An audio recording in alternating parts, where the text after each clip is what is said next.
Hi guys, स्वागत है आपका म्यूज इंग्लिश क्लासेस के इस वीडियो लेक्चर पर। आज फिर से हम आए हैं टेंस के ही एक टॉपिक को लेके जो use of simple present tense है। आइए देखते हैं। हमने लिखा है कि जब सेंटेंस हियर या देयर से स्टार्ट होगा, जब भी कभी सेंटेंस हियर या देयर से स्टार्ट होगा तो उस सेंटेंस को अपने को सिंपल प्रेजेंट टेंस में बनाना है। और सिंपल प्रेजेंट टेंस कहता है सब्जेक्ट प्लस V1 और V5 plus other one. It's mean you will have to use here V1 और V5 ओनली। आगे बढ़ते हैं। आपको ये ऑलरेडी बता चुके हैं कि ही, सी, इट और single name you will have to use there V5। It's mean singular number third person it takes always V5। Are, we, they, Ram and Shyam, I mean singular number third person के अलावे आपको क्या करना है use उसके लिए V1। Sentence here या there से स्टार्ट होगा तो उसके लिए सिंपल प्रेजेंट टेंस का यूज करना है subject plus V1 V5 plus other word. आइए देखते हैं example. Here dash the bus, हमने कहा हियर डैश द बस। चूंकि सेंटेंस में हियर है इसलिए इस सेंटेंस को अपने को सिंपल प्रेजेंट टेंस में बनाना है। और यहां पर है बस singular number third person, it's mean you will have to use here V5। Then what is the V5 of come? Come, came, coming, comes. The right answer is comes. Because हमने already कहा है कि sentence here या there से start होगा तो आपको वहां पर सिंपल प्रेजेंट टेंस में बनाना है, मींस V1 और V5 का यूज करना है। हमने कहा देयर डैश द बस, वहां बस जाती है। इसका आपका ऑप्शन है go, went, gone, goes.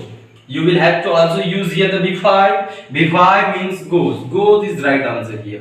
बहुत ही आसान टॉपिक है, सिंपल प्रेजेंट टेंस का ये टॉपिक है और ये बहुत ही इंपॉर्टेंट टॉपिक है। आपके एग्जाम में ये क्वेश्चन आ सकता है, तो ध्यान से देखेंगे और समझेंगे। तो हमने कहा हियर डैश द स्टूडेंट्स, यहाँ पर स्टूडेंट्स आते हैं। आपके पास ऑप्शन है कम, केम, कमिंग और कम्स। आपका सही आंसर यहाँ पर कम होगा क्योंकि यहाँ पर स्टूडेंट्स है ना कि स्टूडेंट। तो ये रहा सिंपल प्रेजेंट का एक यूज हियर और देयर। आइए बात करते हैं नेक्स्ट रूल पर और देखते हैं। आपका जो नेक्स्ट रूल होगा, हमने कहा कि जब सेंटेंस में कभी भी आपको ऑलवेज दिखे, समटाइम दिखे, usually, normally, generally, rarely, daily, every day, week, night, often, once a day और ट्वाइस अ डे, सेंटेंस में जब भी आपको ये सब वर्ड दिखे तो आपको समझ आ जानी चाहिए कि सेंटेंस जो अपना बनेगा वो सिंपल प्रेजेंट टेंस में बनेगा। और सिंपल प्रेजेंट टेंस कहता है कि सब्जेक्ट प्लस V1, उसके बाद जस्ट या तो V1 या तो V5, उसके बाद अदर वर्ड। हमने कहा ही, सी, इट और कोई सिंगल नेम होगा तो आपको V5 का यूज करना है। और जब सेंटेंस में are, we, you, they, Ram and Shyam होगा तो आपको उस केसेस में V1 का यूज करना है। एक सेंटेंस है Marsha dash tea twice a day.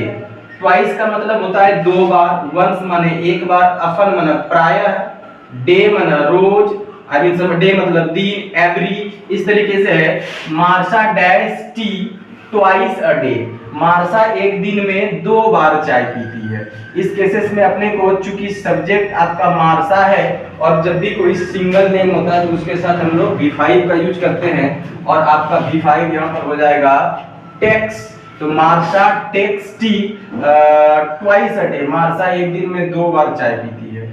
C always dash late, वह हमेशा, ऑलवेज का मतलब चूंकि हमेशा होता है तो वह हमेशा लेट आती है। चूंकि सी है और आपको पता है सी के सेंस में अपने को V5 का यूज करना है और वर्ब 5 आपका कम्स है, इसलिए कम्स सही आंसर है। नीचे दो सेंटेंस दिया गया है Marsha dash to temple every day. It's mean कि मार्शा रोज मंदिर जाती है। In this case you will have to use here simple present tense because there is a word here that is every day, and because of every day you will have to use here V1 or V5। और चूंकि every day है आपको V5 का use करना है।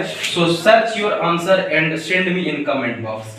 next sentence is I dash a letter often। इसका मतलब हुआ कि मैं प्रायः एक पत्र लिखता हूँ।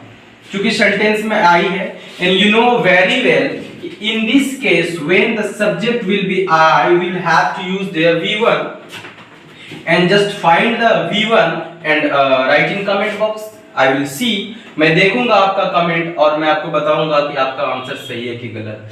तो ये सिंपल प्रेजेंट टेंस के कुछ यूजेज है। इस वीडियो में मैंने आपको सिंपल प्रेजेंट टेंस का दो यूज बताया। पहला कि सेंटेंस अगर हियर या देयर से स्टार्ट होगा तो आपको इस केस में क्या करना है, सिंपल प्रेजेंट टेंस का यूज करना है। दूसरा ये जो बोर्ड पे लिखा हुआ है always, sometime, usually, normally, generally, rarely, daily, every, अगर सेंटेंस में आपको ये सब दिखे तो इन this case also you will have to use your simple present tense. Okay, दो केस हुआ और इसी वीडियो में मैंने एक टेंस एक केस और बताना है जो हो जाएगा आपका rule number 3 about simple present tense. तो देखते हैं। तो गाइस अब बात करेंगे हम रूल नंबर 3 पर। मैंने अभी आपको इस वीडियो में टाइम मेंटेनेंस का दो रूल दिया। रूल नंबर 1 कि जब सेंटेंस हियर या देयर से स्टार्ट होगा तो इस केस में आपको सिंपल प्रेजेंट टेंस का यूज करना है। रूल नंबर 2 मैंने आपको दिया कि जब सेंटेंस में ऑलवेज, ऑफन, समटाइम अगर ऐसा वर्ड रहे तो उस केस में भी आपको सिंपल प्रेजेंट टेंस का यूज करना है। अब रूल नंबर 3 है कि अगर सेंटेंस को पढ़ने से पता चले कि वो यूनिवर्सल ट्रूथ है। यूनिवर्सल ट्रूथ का मतलब हो गया सार्वभौमिक सत्य, माने वैसा सत्य जो कल भी सत्य था, आज भी सत्य है और कल भी सत्य होगा। एग्जांपल है the sun dash in the east, सूर्य पूरब में उगता है, कल भी पूरब में उगता था भाई, आज भी पूरब में उगता है और कल भी पूरब में ही उगेगा। It's certain. तो इस तरह के सेंटेंस को बनाने के लिए अपने को सिंपल प्रेजेंट टेंस का यूज करना होता है। दूसरा है परमानेंट एक्टिविटीज। क्या होता है परमानेंट एक्टिविटीज? मैंने कहा कि एक वर्ड है, सेंटेंस है 2 and 2 makes -4, 2 और 2 4 होते हैं। यहाँ पर 2 और 2 4 होते हैं, ये परमानेंट है, फिक्स है भाई 2 और 2 4 ही होना है। ऐसा नहीं कि यहाँ पर 2 और 2 4 हो जाएंगे और इंग्लैंड में 2 और 2 6 हो जाएंगे, है ना। तो उसको परमानेंट एक्टिविटीज बोलेंगे। उसके बाद प्रोवर्ब, अगर कोई प्रोवर्ब दिया रहे, प्रोवर्ब बोलना हो, लिखना हो, पढ़ना हो या कहीं लिखा हो तो वो भी आपको ऑलवेज सिंपल प्रेजेंट टेंस में ही मिलेंगे। सिंपल प्रेजेंट टेंस कहता है कि सब्जेक्ट प्लस V1 और V5 plus other word, and you know very well at what case you will have to use the V1 or V5. Now we should come on the point. The sentence is, first number sentence is 2 and 2 dash 4, 2 और 2 4 होते हैं। यहाँ पर आपको लगेगा कि 2 है इसलिए प्लूरल वर्ब का यूज करेंगे, नहीं। In this case also you will have to use your singular verb, and the singular verb you know very well, that's V5. Now make, makes, making and none. The right answer is makes here because हमने कहा कि ये permanent activities है, इसके लिए simple present tense का use करना है। तो 2 और 2 4 होते हैं। हमने कहा the sun dash in the east, सूर्य पूरब में उगता है भाई, सूर्य पूरब में उगता है, ये आपका यूनिवर्सल ट्रूथ है और चूंकि यूनिवर्सल ट्रूथ है तो आपको सिंपल प्रेजेंट टेंस का यूज करना है। And it is only one son, then you will have to use your V5. Now search your answer and write me in a comment box. Just come on the next sentence, that is the sun dash in the west, पश्चिम। इस बार का मतलब हुआ कि सूर्य पश्चिम में डूबता है ना। अच्छा, उसके लिए अपने को सेट है, सेट्स है, बोथ है, नन। क्वेश्चन का कहने का मतलब है कि सेट होगा भाई V1, सेट्स होगा भाई V5, या तो बोथ, कभी सेट और कभी सेट्स, या तो दोनों होगा। इस तरह का सेंटेंस है। In this case you will have to use there V5 and V5 is sets. याद रहे इस क्वेश्चन का आंसर आप मुझे कमेंट बॉक्स में बताएंगे 2 नंबर का आंसर क्या होगा। नेक्स्ट सेंटेंस है कि the earth dash round the sun, the earth dash round the sun, है ना। अर्थ सन के चारों तरफ क्या होता है भाई, घूमता है। चूंकि ये परमानेंट एक्टिविटीज है, घूमते रहता है, कल भी घूमते रहता था, आज भी और कल भी घूमते रहेगा, और यूनिवर्सल ट्रूथ भी कह ले इसको। In this case you will have to use your V5. Now search your answer. V5 is move, is now V5, ये आपका V5 है। मैं आपको बता देना चाहूंगा, अगर आपको जरा सा भी कंफ्यूजन होती है V1 और V5 में, then I have a trick. मेरे पास एक आपके लिए ट्रिक है। आप देखेंगे जिस भी वर्ब के लास्ट में s होगा वो V5 ही होगा, और अगर वो V5 होगा तो उसके लास्ट में भी s होना ही होना।